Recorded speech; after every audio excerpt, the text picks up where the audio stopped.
बिस्मिल्लाहिर्रहमानिर्रहीम। ख़ातिन हज़रात अस्सलाम वालेकुम। ज़िंदगी के आप किसी भी हिस्से में हो, कहीं ना कहीं मोहब्बत का जिक्र ज़रूर सुना होता है। आज आपको जो मैं बताने लगा हूँ ये वाक़या मेरी ज़िंदगी के अजीबोगरीब वाक़यात में से है। अभी चूँकि हाल ही में पेश आया, बिल्कुल ताज़ा। इस वक्त आलम यह है कि दुनिया के जो बहुत अच्छे ममालिक हैं, बज़ाहिर हमें लगता है वहाँ बहुत सुख और सुकून है। काउंसलिंग के लिए ज़्यादा वहाँ से लोगों के टेलीफोन आते हैं। मैं चूँकि आमतौर पे सुबह 9 बजे या शाम 9 बजे जो मुल्क से बाहर से आने वाली कॉलें हैं वो लेता हूँ, और ये सारे हमारे पाकिस्तानी बहन भाइयों के होते हैं।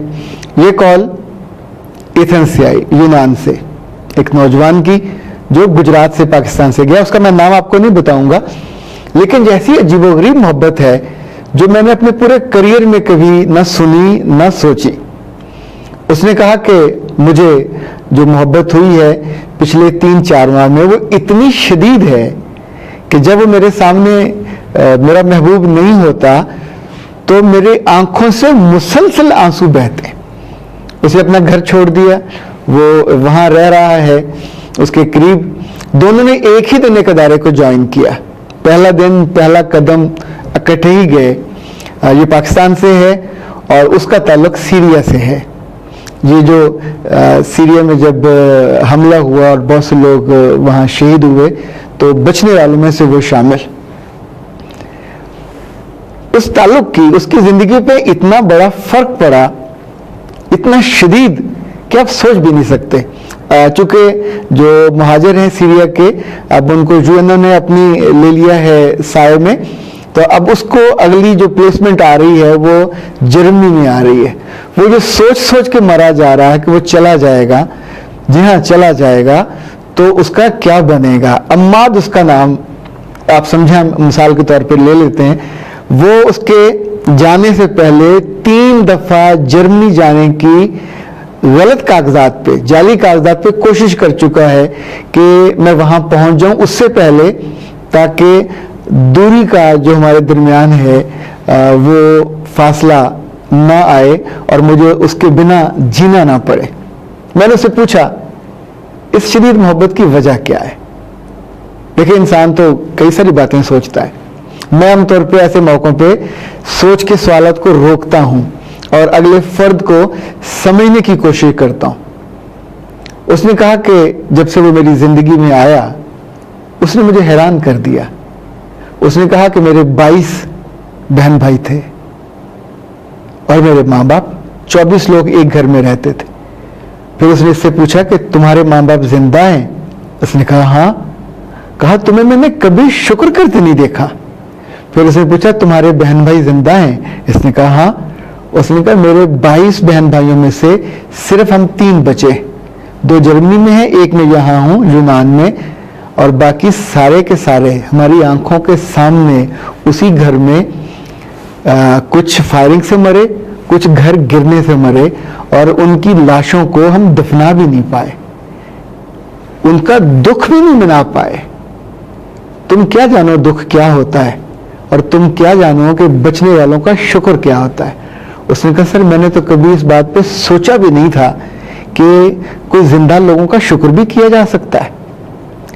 दूसरी बात उसने मोहब्बत की अजीब सी बताई। उसने कहा जब हमने जॉब ज्वाइन की तो जुमे का दिन था, तो जब जुमे की नमाज का वक्त आया तो सीरियन ने कहा कि मैं तो नमाज पढ़ने जाऊंगा। तो मालिक जहाँ काम कर रहे थे, ये लोग, ये जो डेकोरेटर्स हैं, यानी जहाँ डेकोरेशन के नई चीज़ें बनाते हैं, लगाते हैं, सजाते हैं, तो उसने कहा मैं तुम्हारे उस घंटे की पैसे काट लूंगा। उसने कहा 100 दफ़ा काटो, पर पैसे के डर से मैं अपने रब को सलाम करने से रुक जाऊं? पैसे की कटने की वजह से मैं नमाज छोड़ दूं? ये नहीं हो सकता। तुम पूरे दिन का भी काटना चाहो तो काट लो, लेकिन ये नहीं हो सकता कि मैं नमाज जुमा छोड़ दूं। फिर उस लड़के ने कहा कि सर उसने मुझसे नहीं कहा, पर हम दोनों इकट्ठे मस्जिद जाते हैं, नमाज पढ़ते हैं, अब 5 पढ़ते हैं। अगली बात उसने अजीब सी की। उसने कहा सर जितने पाकिस्तानी मेरे साथ वहाँ एथेंस में हैं, यूनान में हैं, वो सारे ही शराब पीते हैं, वो सारे ही वीकेंड पे वो जुर्म करते हैं, वो गुनाह करते हैं जिसकी हमको ममानियत है, जो हमको नहीं करना चाहिए। पर मैं उस लड़के की वजह से जिससे मैं मोहब्बत करता हूँ, क्योंकि वो शराब नहीं पीता, वो ज़िना नहीं करता, वो उसका जिक्र भी नहीं करता, सो मैं उसको देख देख के वैसा ढल गया हूँ। ये जो कहते हैं ना कि आप अपने दोस्त के मजहब पे होते हैं, आप यकीन कीजिए जब वो बातें ये कर रहा था तो मुझे वो पूरी चीज़ मुजस्सम नज़र आ रही थी कि फिल वाक़ई ये जो मोहब्बत है कितनी शानदार चीज़ होती है, आपको अपने महबूब की खुशी में उस जैसा बना देती है या वैसा ढाल देती है।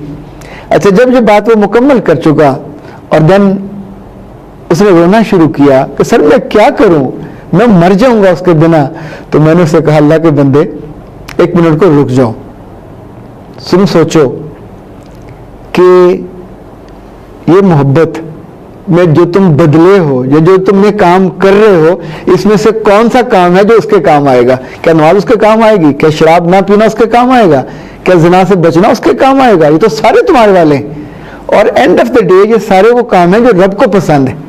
इसका मतलब ये है कि रब तुमको ये महबूब दे के बताना चाह रहा था कि मैंने तुम तक पहुंचाया, तुम्हें याद दिलाया, तुम्हें जितलाया, तुम्हें एहसास दिलाया कि तुम एक बंदे की वजह से, एक लड़के की वजह से यूं करके बदल गए हो 180 डिग्री पे। तो असल में जो पैगाम तुम्हें रब देना चाहता है वो ये है कि अब तुमसे मैं दूर कर रहा हूं। वो रब नहीं था, वो उसका पैगंबर भी नहीं था, वो एक बंदा था, सिर्फ तुमसे तुम्हारे दिल में मोहब्बत की जोत जगाने आया था ताकि तुम पलट के उस मालिक और उस खालिक की तरफ पलट सको जिससे तुम्हारा शुक्र चाहिए, जिसे तुम्हारा शुक्रिया भी चाहिए, जिसे तुम्हारी बिल्कुल बेरिया मोहब्बत चाहिए, खुलूस वाली मोहब्बत चाहिए, तुम्हारी बंदगी चाहिए, ताकि वो तुमसे राजी हो सके और तुम्हारी ज़िंदगी आसान कर सके। फिर मैंने उसे ये भी बताया कि ज़िंदगी में जितने लोगों को इंसानों से मोहब्बत होती है हमेशा वो टूटती है, और टूटने के बाद वो लोग जिनसे मोहब्बत से वो दूर होते हैं या टूटती है, तो नॉर्मली मैंने देखा है कि वो रब से जुड़ते हैं, उसके करीब होते हैं, क्योंकि वहाँ से दुख नहीं मिलता, वहाँ से सुख मिलता है, वहाँ से तुम्हारे दिल पे एक सुकून और ऐसी लहरें आती हैं कि जो तुम्हें उजाल देती है। खातिर हज़रात, ये जो दूर की बातें हों या करीब की बातें हों, कहीं ना कहीं हमारी ज़िंदगी में ये सवालिया निशान छोड़ती हैं, सोचने का मौका देती हैं और कभी कभी अपने आसपास बातों पे गौर करने पे मुतवज्जो करती हैं। सलामत रहिए, और ऐसी मोहब्बत कभी आपको नसीब हो तो ज़रूर गौर कीजिएगा। रब आपको खुशी से और सलामती से यहाँ भी रखे और अपने पास भी। अस्सलाम वालेकुम।